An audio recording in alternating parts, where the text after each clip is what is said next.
Lesson 178. The Religious State. What is the religious state? The religious state is a permanent way of community life by which the faithful bind themselves to observe the evangelical counsels by vows of poverty, chastity, and obedience. The first religious order developed under St. Anthony the Great, who assembled around him in the desert a number of disciples living in separate cells.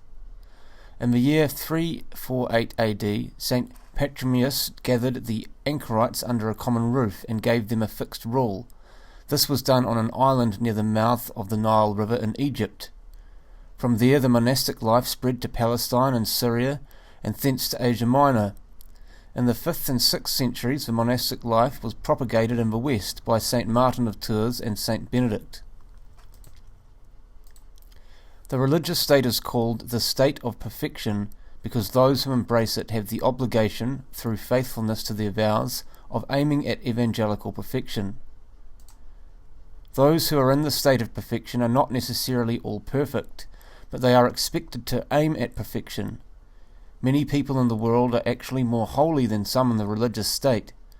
It is, however, easier to strive after perfection in the religious state, where there are more aids and means than in the world with its distractions. The call to the religious state is an invitation. Not all can accept this teaching, but those to whom it has been given. Members of religious orders or congregations are bound by the vows of poverty, chastity, and obedience. They are devoted to the exclusive service of God, without distractions.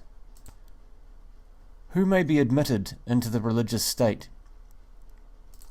Any Catholic who is free from impediment and who has a right intention and who is fitted to fulfill the duties of the religious life may be admitted into the religious state.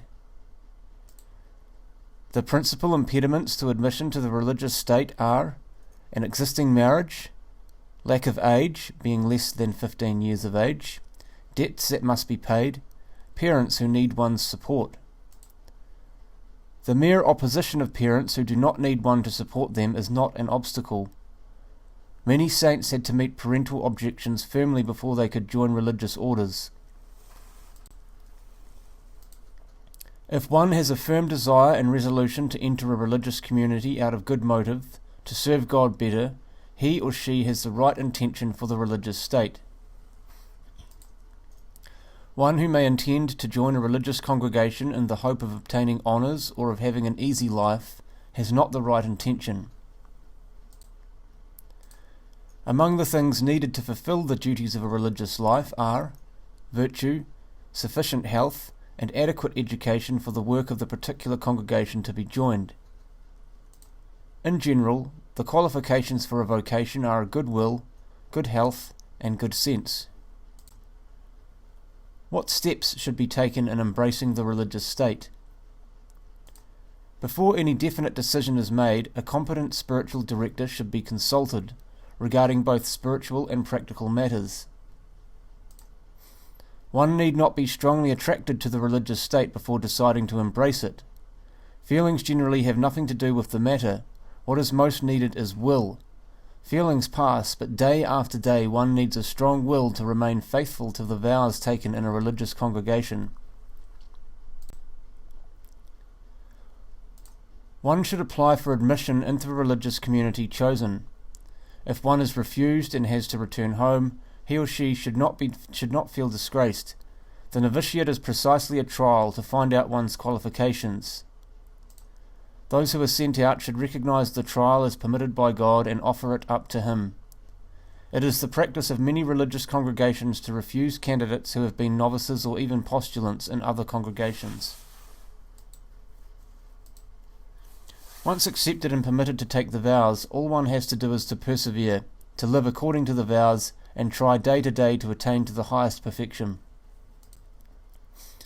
How should parents behave if their child chooses a religious vocation?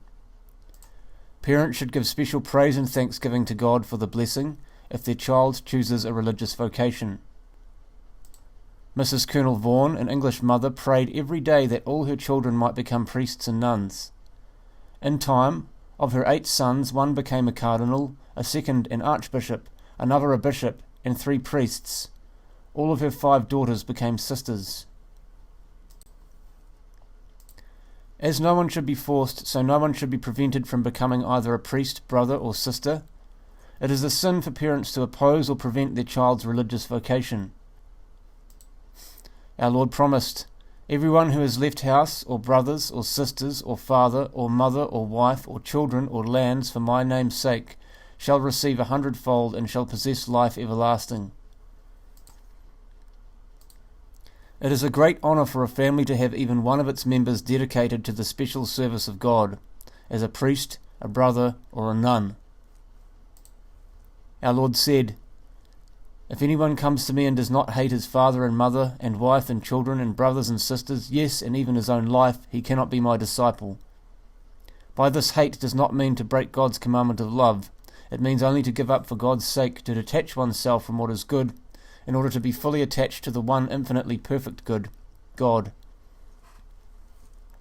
Every one of you who does not renounce all that he possesses cannot be my disciple. What is the dowry? The dowry is a sum of money required by congregations of women, payable upon the profession of a novice as member of the community. The purpose of the dowry is to provide the person with some support should she leave the community at the end of her temporary vows, or after a dispensation, or upon dismissal. In case one leaves the community, the dowry is returned to her intact. Meanwhile, during her stay in the community, the interest on the dowry is used for her maintenance. Those who cannot give a dowry may be dispensed with the consent of the Holy See. Applicants who have completed their education are more easily dispensed.